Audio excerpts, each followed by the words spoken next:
Según Wikipedia, Jorge Eliezer Gaitán es uno de los políticos más influyentes de los años 40, y no solo eso, sino que es una figura clave en la política colombiana en todo lo que llevamos de historia. Si le preguntamos a cualquier persona cuáles han sido los mejores políticos, probablemente en su lista estará Gaitán. Pero, ¿por qué es tan importante Gaitán? ¿Qué tiene de especial este tipo? ¿Por qué es tan especial Gaitán en la memoria colectiva colombiana? No me vengan con hipocresía. Los hombres colombianos no podemos ser manejados con ese irrespeto en contra de los intereses del pueblo que trabaja.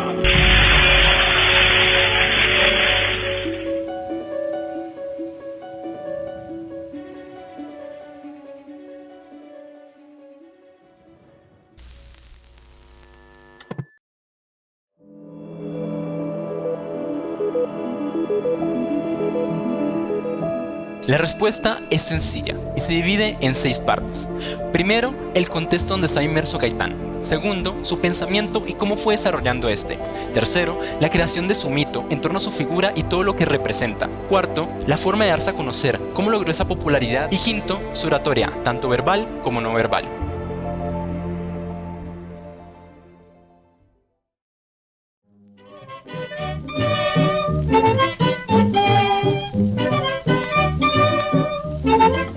En los años 40 había un fuerte conflicto entre la ideología liberal y la ideología conservadora. Los conservadores sostenían que había que sostener las tradiciones y apegarse a la pureza de ellas, y los liberales sostenían que había que darles más libertades al individuo y reducir la intervención del Estado. Esta guerra no solamente era ideológica, sino que también conllevaba violencia que aumentó con el mandato de Mariano Ospina. La desigualdad subía y la inseguridad urbana cada vez se hacía más frecuente. Asimismo, Colombia se tuvo que preparar económicamente para recibir la 9ª Conferencia Panamericana, la cual reunía a diversos países con el fin de frenar el comunismo en el mundo. Estos diferentes gastos, entre ellos la infraestructura, provocó un coste de vida más alto y por ende el descontento social aumentó. Y no solamente era esto, sino que los políticos colombianos se encontraban muy alejados de la ciudadanía y su lenguaje muy técnico y elaborado no los ayudaba. En esa época, Gaitán logró interpretar a la sociedad colombiana como nadie. Era el contexto perfecto para sembrar la semilla de la ilusión y la esperanza de un cambio.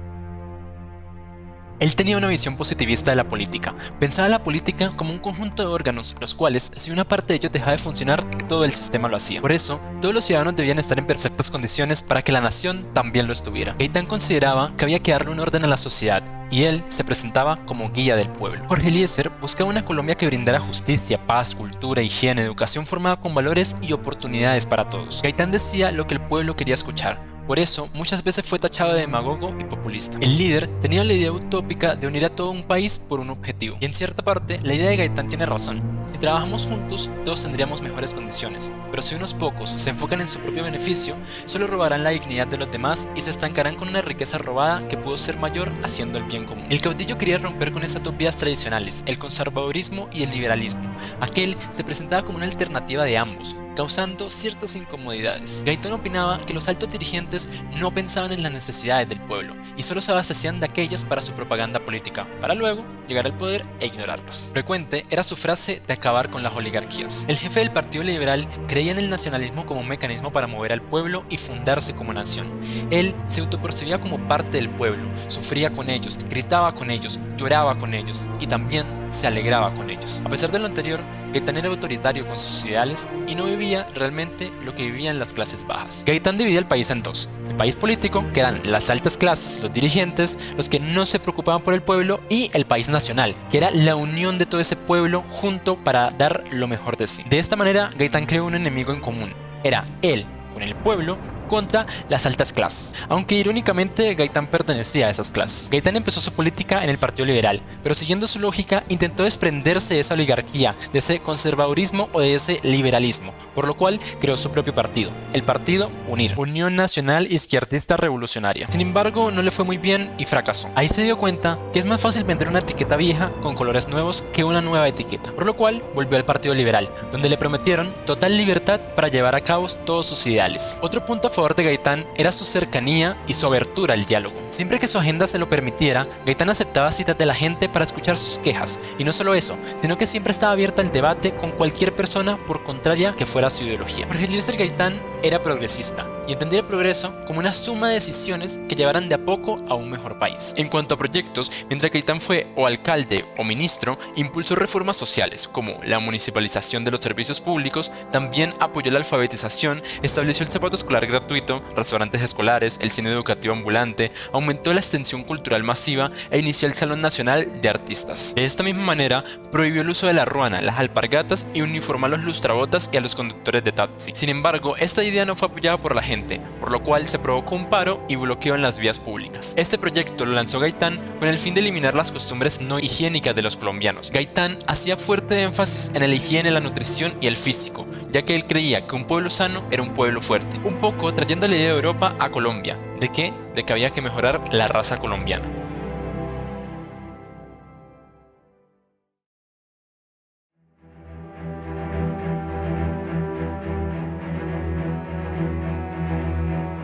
Gaitán tenía pensamientos actualizados para la época, pero el mundo es injusto, y no solo por ser un sabio puedes conseguir expresar tus ideas a la gente, y muchas veces puedes quedar oculto entre las tinieblas de lo desconocido. Entonces, ¿cómo se dio a conocer Gaitán y cómo consiguió ese conocimiento?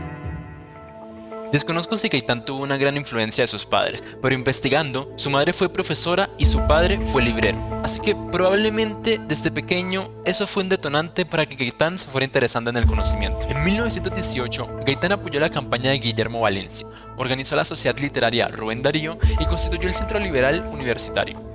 En 1919 fue orador en las protestas en contra del presidente Marco Fidel Suárez. En ese mismo año estudió su pregrado en Derecho y Ciencias Políticas en la Universidad Nacional. En 1927 estudió su doctorado en Jurisprudencia en la Universidad Real de Roma, donde se graduó con honores. Estando en Roma, Gaitán presenció nuevas dinámicas y tomó características de Mussolini y su maestro Enrico Ferri. Entre 1929 y 1948, Gaitán se convierte en congresista y debate sobre la masacre en las bananeras. Aquí es donde empieza a subir su popularidad. En 1931 se convierte en presidente de la Cámara de Representantes.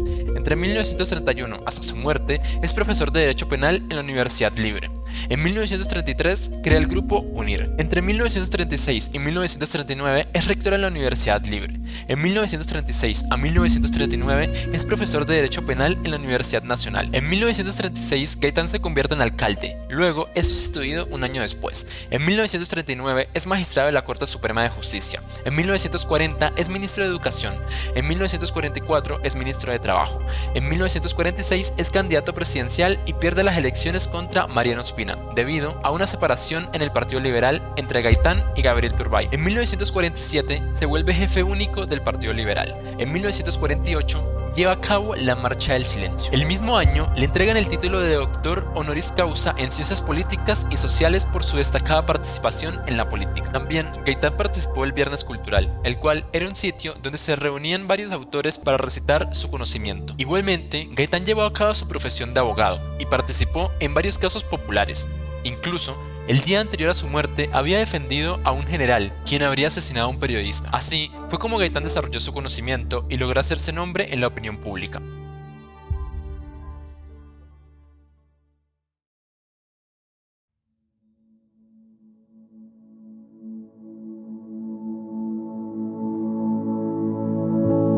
Luego de defender el caso hasta casi las 2 de la mañana, Gaitán se dirigió a descansar. Ya en la mañana del 9 de abril se encontraba en su oficina, y sus compañeros a eso del mediodía lo invitaron a almorzar, por lo cual Gaitán sale a almorzar a la 1 p.m. de la tarde, baja hasta donde está la puerta de salida y en el momento de salir y llevar ya algunos pasos caminados, aparece una persona con un arma llamada Roa Sierra. Gaitán se voltea e intenta regresar a su oficina, sin embargo Roa Sierra alcanza a dispararle y termina dejando a Gaitán tendido en el suelo. La gente que iba pasando por ahí conmociona. Gaitán es llevado al hospital y muere a la 1:30 p.m. Roa se esconde en una droguería que se encontraba cerca de allí. Entre toda la emocionalidad, la policía entrega armas a los ciudadanos y los ciudadanos con armas propias salen a la calle. Hay saqueos, destrucciones de edificios, tomas a la radio, lo que permitió que se desinformara y aumentara el pánico generalizado. Cerca de la oficina de Gaitán se encontraba una radio. Esta radio fue tomada por liberales y empezaron a informar que los conservadores habían asesinado a Gaitán, sin aún haber información confirmada o al menos hecho saber quién era el tipo. La muerte de Gaitán no solo afectó a Bogotá, sino también a ciudades como Zipaquirá y Barrancabermeja. Por ejemplo, en Barrancabermeja,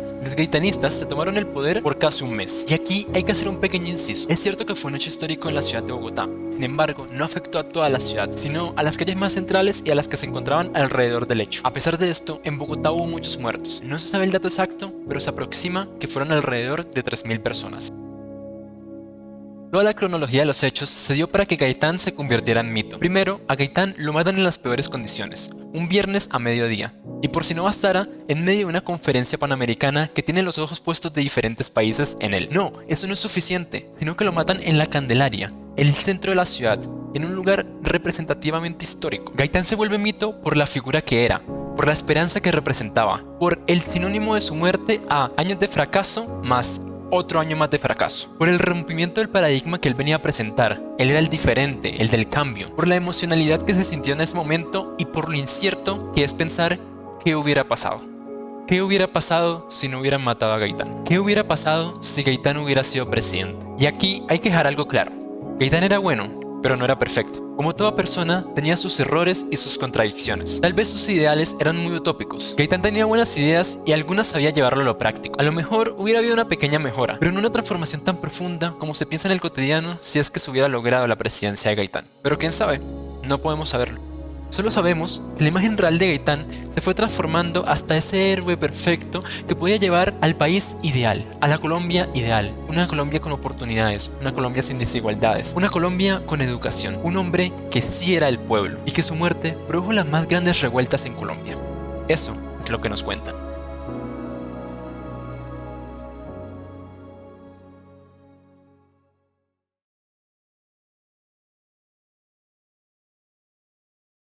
En la Plaza Santa María, cuando decía, yo no soy un líder, soy un pueblo, a la carga Colombia.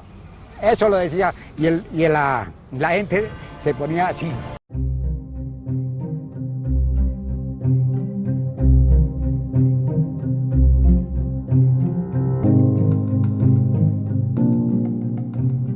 La oralidad de Gaitán estaba distribuida en varias fases: la verbal, la expresión facial, su cuerpo y la teatralidad, la vestimenta, los espacios en que se manejaba, el manejo de su voz y los símbolos que lo representaron. Según Wanda Torres, en nuestra expresión oral, el 93% es expresión corporal y sonido, y solo el 7% es el contenido de las palabras, por lo cual la oratoria para Gaitán fue un punto clave. En la parte verbal utilizaba el contraste, hablaba muy bien de él mismo y hablaba mal del otro, polarizaba y hacía gran énfasis en la capacidad del pueblo para lograr un objetivo. Asimismo, producía valores comunes que compartía con el pueblo, usaba figuras literarias y aumentaba el ego del nosotros y bajaba el ego del enemigo. Realizaba mucha repetición de palabras, de manera que quedara en la memoria permanentemente. Usaba mucho las generalizaciones, y en todos sus discursos justificaba su mando. Gaitán tenía una autopercepción de sí mismo como el líder, y así lo hacía ver a los demás. Sus discursos eran un llamado a la acción, y en su proceso verbal continuaba esa mística para alabarse a sí mismo. Su discurso verbal era coherente con su expresión facial. En ella demostraba cansancio, sufrimiento, utilizaba el victimismo. También se veía reflexión, agresividad, rabia y advertencia. Gaitán tenía una mirada desafiante, y sus facciones indígenas ayudaban a empatizar con la ciudadanía. Gaitán se realizó una transformación de sonrisa. Eso permitió que no se desviara la atención de su mensaje. Y no era una conexión meramente verbal y facial, sino que su cuerpo también se sumaba a ese juego. Su cuerpo mostraba una rectitud, la mandíbula siempre elevada y un cuello estirado, una sudoración excesiva en los discursos. Literalmente lo daba todo ahí. Utilizaba mucho los ojos y las manos para dirigirse al público. De esta forma creaba cercanía, contundencia, ayudaba a la explicación y causaba una emocionalidad. La teatralidad de su cuerpo ayudaba a acaparar la atención, y sus gestos mostraban cómo quería dirigir el poder hacia él. Y algo muy determinante en los discursos de Gaitán era cómo empezaba y cómo terminaba. Al principio, mostraba una rectitud y una elegancia que se veía impecable, y al final terminaba mostrando una emocionalidad muy fuerte. Iba de menor a mayor. La vestimenta acompañaba todo este conjunto de gestos. La ropa de Gaitán siempre lo hacía ver como un tipo elegante y atractivo. Gaitán buscaba referenciar ese tipo de hombre aseado, bien peinado, un hombre fuerte y disciplinado. Y a pesar de que se vestía como las clases altas, esto no fue un problema, ya que esto lo único que generaba era admiración, ya que representaba el hombre de clase media que pasó a estar en clase alta. Y no podemos olvidar el uso del sombrero, que era un típico signo de colombiano. Gaitán lo aprovechó. De vez en cuando se quitaba el sombrero en signo de respeto a la ciudadanía. Aunque pareciera contradicción, Gaitán siempre daba sus discursos algo alejado de la ciudadanía, pero esto tiene un significado. Gaitán se ubicaba lo suficientemente lejano para guardar ese espacio de poder y continuar con esa mitificación de su figura, y también lo suficiente cerca para dirigirse y ser parte de ellos. Asimismo, recordemos que Gaitán usaba gestos como su mano y sus ojos para acercarse a la ciudadanía. Cuando realicé esta investigación, me llamó mucho la atención cómo Gaitán manejaba su voz. Ese manejo de la voz era coherente con la teatralidad que utilizaba en su circuito. Gaitán jugaba con el ritmo, con el tono y con la velocidad. De la calma pasaba a la emocionalidad y habían constantes saltos. Tenía grandes entonaciones y hacía muy bien las pausas y los silencios, porque hasta los silencios comunican. Su acento era cercano y podía identificarse como colombiano. Gaitán extendía las palabras y en su voz se podían detectar emociones, incluso una voz de casi llanto. Tampoco había segregaciones vocales, lo cual no daban desconfianza del discurso. Ejemplos de segregaciones vocales sería como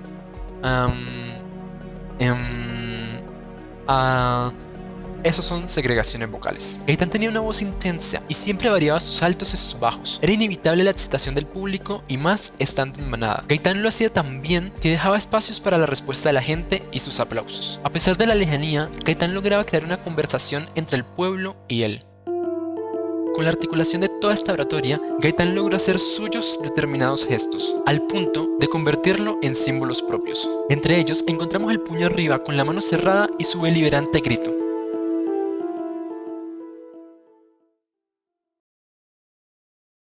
No me vengan con hipocresía, que conocemos sus nombres y el pueblo liberal y el pueblo conservador los conoce. Y saben que esas pequeñas minorías se defienden mutuamente por encima de sus ideas para defender sus intereses, en contra de los intereses del pueblo que trabaja, en contra de la clase media y en contra de la clase trabajadora, en contra de los profesionales y en contra de los intelectuales, en contra de los industriales y en contra de los agricultores y de los cafeteros que no tienen el teléfono de las influencias políticas que funciona igual para las voces de la oligarquía conservadora que para las voces de la oligarquía liberal. Los hombres colombianos no podemos ser manejados con ese irrespeto. Es nuestra dignidad que está por encima de los partidos. No nos roban nuestro propio aliento de ayer. Hemos llegado ya entonces ante el peligro de esta avalancha humana que no un nombre sino la restauración moral y democrática de la república librará una batalla, vencerá a la oligarquía liberal y aplastará a la oligarquía conservadora.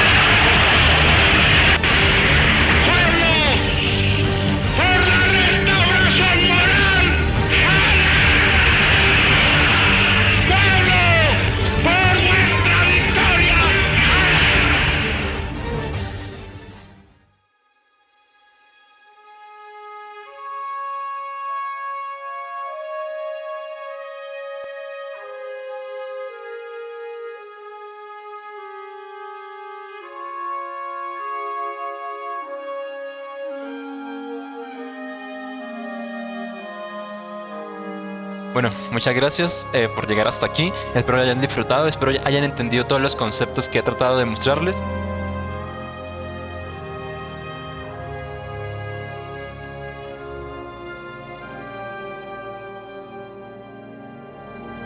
A los profesores David Jacobo Viveros Granja y la profe Alex Rocío Beltrán Leal. A los profesores de Historia Nelson Castellanos Prieto, Gilberto Eduardo Gutiérrez y Herbert Brown. A los periodistas José Vicente Arizmendi Correa y Oscar Daniel Moreno Martínez. Al actual dueño del café donde iba a charlar con sus amigos Gaitán, José David Velázquez. Ha sido una investigación y una producción ardua. Todas las fuentes se encontrarán en la descripción.